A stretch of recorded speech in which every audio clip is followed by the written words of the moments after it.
Hi everyone! Welcome back to my channel. And this is Let's Paint, kung saan mag-share ako ng mga tutorials and tips ko sa pagpipainting. For today, ang ipapakita ko ay ang kung paano makapag-achieve ng perfect flat wash para sa watercolors. Ang watercolor flat wash ay basic technique pero isa sa mga napaka-challenging gawin, lalo na sa mga beginners. Importanteng matutunan nyo siya or ma-master nyo siya kasi yung flat wash, siya yung usually first layers mo sa painting mo. Usually siya yung dagat, ginagamit mo siya sa skies, sa mga buildings, sa walls, sa roads. Kung nagpipaint ka ng florals, gagamitin mo siya sa petals, sa malalaking leaves, and marami pang iba. So, ang secret actually para sa perfect flat wash ay nasa mga brush. For one, ang kailangan mong brush ay talagang pang watercolor na brush.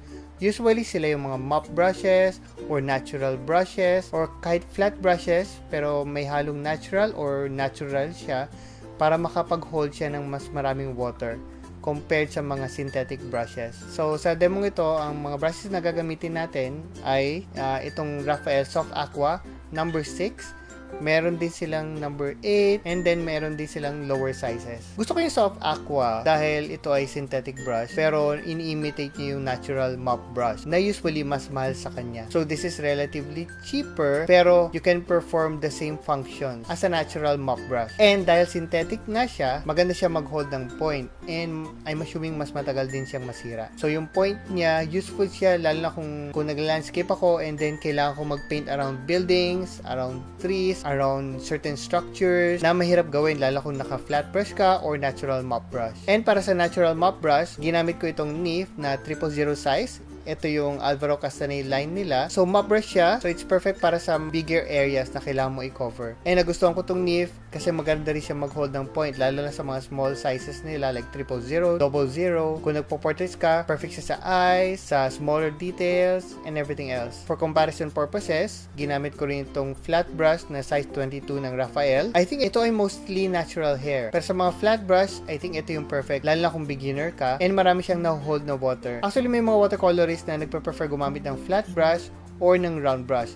It will depend talaga sa preference nyo kung saan kayo mas comfortable. For me particularly, kung magpipaint ako ng landscape, I usually use my flat brushes. Meron ako mas malaking sizes pa dahil kailangan ko mag-cover ng mas malaking areas and especially dahil mas malaking paper na yung ginagamit ko. And para din may example tayo for brushes to avoid, gumamit din ako nitong Skoda Prado. Ito yung Alvaro Castagnet line din nila. Itong Skoda Prado ay synthetic. So, mostly gagamitin mo siya sa watercolors kung nasa mga final details ka na or final layers. Dahil maganda siya mag-hold ng point and perfect siya kung gusto mong maglaglag ng makapal na paint. Pero usually, gagamit ka ng synthetic brushes for acrylics and oil paintings. Pero kung gagamit ka ng mga synthetic brushes para sa mga wide flat washes, medyo makikita mo na mahirapan ka talaga at kakapusin ka ng water. Okay, so yun lang for now. Let's start painting. So, magsisimula tayo sa pag-flat wash ng business card size na box. For this first box, gamit ko yung Neef 000 natural brush. Ang paper ay 200 GSM Corona watercolor pad and naka-lay flat siya sa table. Make sure na may 50-50 ratio ang water at ang paint at least para sa tamang color coverage. Mag-start ka lang sa top and make sure na loaded ang brush ng water at paint. Then suduin or push mo lang yung paint sa paper hanggang sa baba ng box. So when you look at our wash, ito yung look na gusto mong ma-achieve, even and walang lines. Don't worry if may granulations dahil natural ito sa ibang paint colors. And mas gusto ng watercolorists usually ang granulating marks. For this next demo, naka-angle naman yung paper at around 30 degrees para mas madali mag-wash from top to bottom dahil may help ka galing sa gravity.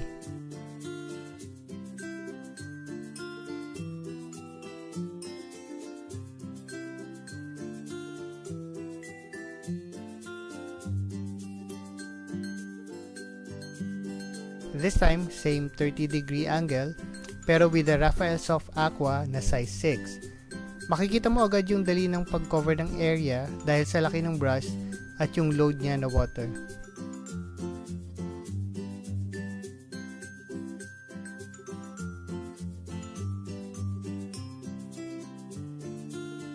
For this next box, ito yung synthetic na Skoda Prado.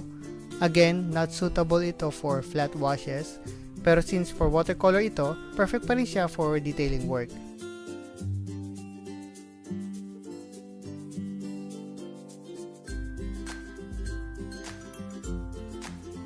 Mapapansin nyo agad na sa pagtimpla pa lang, matagal na agad kasi konti lang ang nailalagay mong water para pang mix ng pigment mo.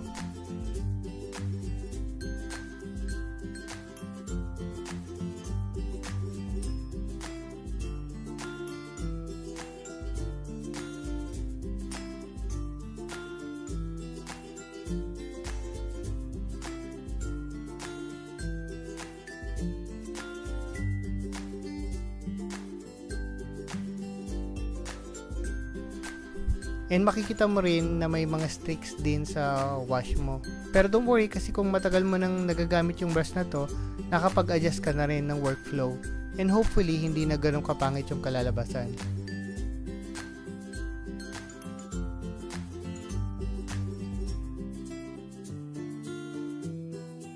So, paano naman kung malaki naman yung area na kailangan mo i-cover? Of course, kailangan mo gamitin yung pinakamalaki mong brushes. Malalaman mo rin yung kailangan mong size ng brush depending on the size of paper na pagpipintahan mo in time and through experience. I'm using the Raphael flat brush pero ang paggamit nito ay same lang sa soft Aqua mop brush. So I'm mixing a big amount of water and paint. Again, don't worry dahil makakabisa mo rin yung amount ng paint and water na kailangan mo through experience. Ang rule of thumb is, mas okay na sumobra ka for now.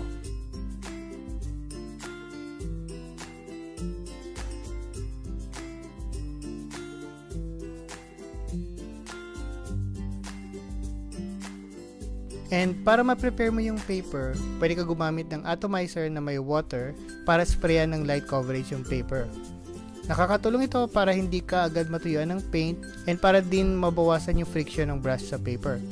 Practice of course sa different amounts na lang na kailangan mo i-spray. So dahil may angle pa rin tayo na 30 degrees, pareho lang ang process with the smaller box. Isa pang secret ng watercolorist ay ang bead. Ito yung naiipon na water bead habang pababa ang paint mo sa papel. Kailangan mo lang tandaan na loloadan mo lang parati yung bead at huwag mo siyang hahayaang mamatay or matuyo. Dahil habang may bead ka, may time ka para magpahinga or magmix ng bagong paint if naubusan ka na. Sunduin mo lang siya with water and paint hanggang mapuno mo yung area mo.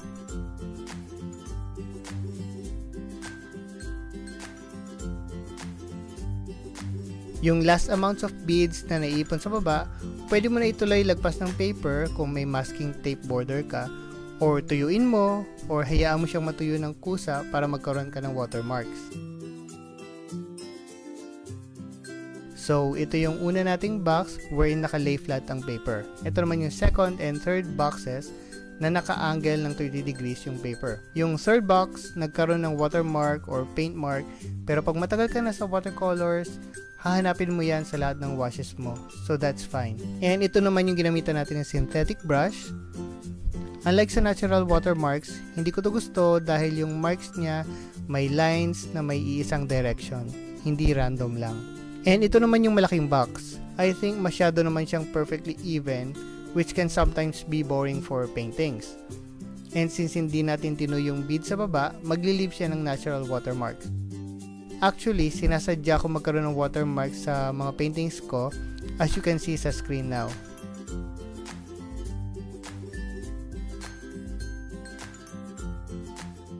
So thank you for making it this far. I hope marami kayo natutunan today and I hope ma-apply nyo siya sa sarili nyong painting exercises. If may request kayo sa akin na tutorial, just let me know, comment, like, and subscribe para magkaroon din ako ng idea sa mga next ko na tutorials. Ako nga pala si Lay and maraming salamat. Hanggang sa muli.